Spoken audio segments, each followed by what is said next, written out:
Bonjour à tous, mon nom est Julien Destremacers, collaborateur au sein du cabinet ODB et Associés.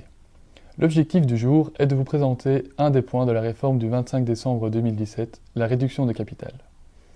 Depuis le 1er janvier 2018, lorsque vous faites une réduction de capital, vous ne pouvez plus choisir l'ordre d'imputation de cette réduction, comme c'était le cas précédemment. Comme un exemple vaut mieux qu'un long discours, faisons-un ensemble. Avant le 1er janvier 2018, vous aviez donc le choix de l'imputation.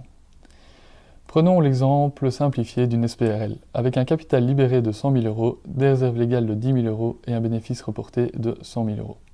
Si vous opériez une réduction de capital de 40 000 €, vous pouviez l'imputer intégralement sur le capital libéré, ce qu'on appelle du bon capital, et donc le réduire à 60 000 € en exonération de précompte.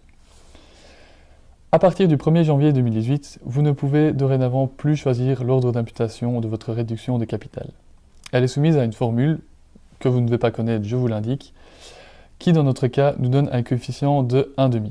C'est-à-dire que la réduction de capital de notre exemple de 40 000 € doit être imputée pour moitié sur le capital libéré et pour l'autre moitié sur les bénéfices reportés. Quel est l'impact pour vous ?